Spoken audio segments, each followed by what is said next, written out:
Have you ever been scrolling on your phone and just got this weird feeling? Like the whole thing is intentionally chaotic and overwhelming and maybe, just maybe, a little manipulative? Well, what if that feeling isn't just in your head? What if it's totally by design? So, that really brings us to the central question we're tackling today. Why does it feel like your social media feed is actively engineered to break your brain?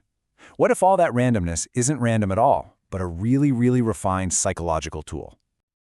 And this quote, wow, it just hits you, right? They used to call it interrogation, but now it's just called content. Think about that. It's suggesting that these high-stakes techniques, once used in intelligence ops, have just been given a new paint job and are now served up to us every single day. Okay, so how in the world does this actually work?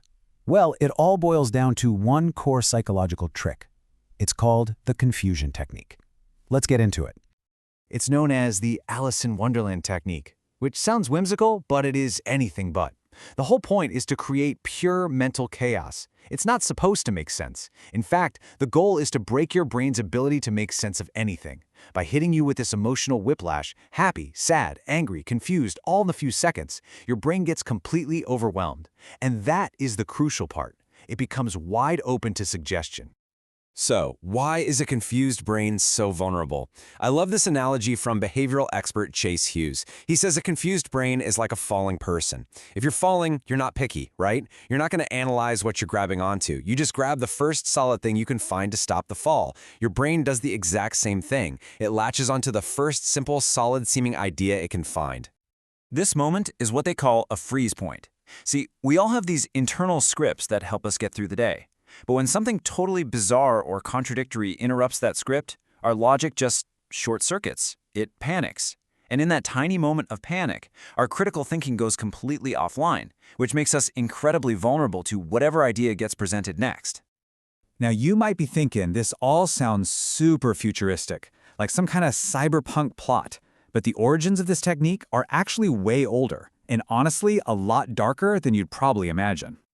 Okay, this is pretty wild. Back in the 1950s, the founder of Scientology, L. Ron Hubbard, was writing all about this Alice in Wonderland technique. Then, just a few years later in 1961, the CIA publishes its own counterintelligence interrogation manual, and, get this, they adopt Hubbard's methods almost word for word. And I gotta stress, this isn't a conspiracy theory, it is documented history. And they were very clear about what they were doing. The point was never to get a suspect to tell the truth. No, they called it a psychological softening tool. It was designed to completely dismantle a person's logic so you could replace it with a new story, whatever story the interrogator wanted. The goal was, quite literally, to overwrite the mind.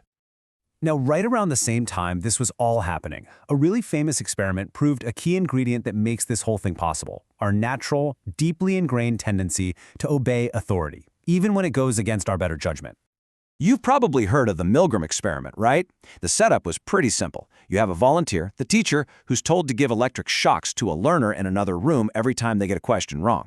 Now, the shocks weren't real, but the teacher didn't know that. And whenever the teacher hesitated, this guy in a lab coat, the authority figure, would just calmly tell them to keep going. And the results? They were just staggering. A full 67% of the volunteers kept administering shocks all the way to the maximum voltage, a level that was clearly marked as potentially lethal. They did this long after the actor in the other room was screaming in agony and then went completely silent. And here's the kicker. There was no threat, no big, persuasive argument. All it took was a simple, calm command from somebody who just looked like they were in charge. The experiment requires that you continue. That perceived authority was all it took for people to override their own conscience. So, let's put the pieces together.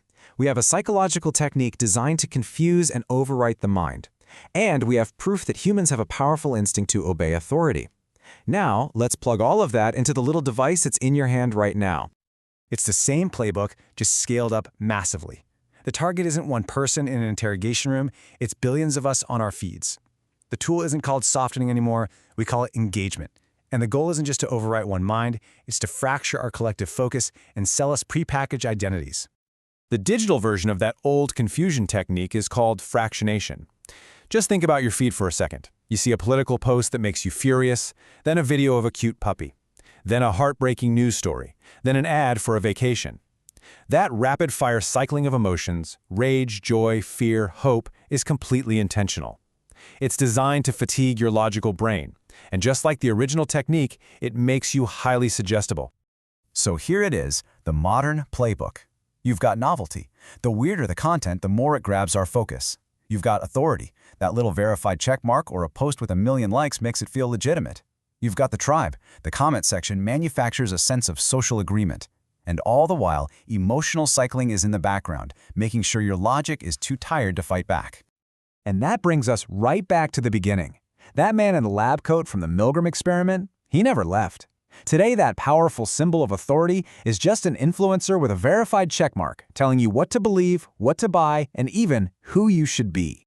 Here's the fundamental issue. Our brains are basically the same as they were thousands of years ago. We are biologically vulnerable.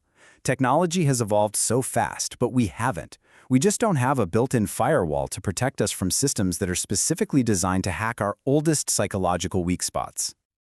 And let's be really clear about the endgame here, because it's so much bigger than just getting you to watch one more video or click one more ad.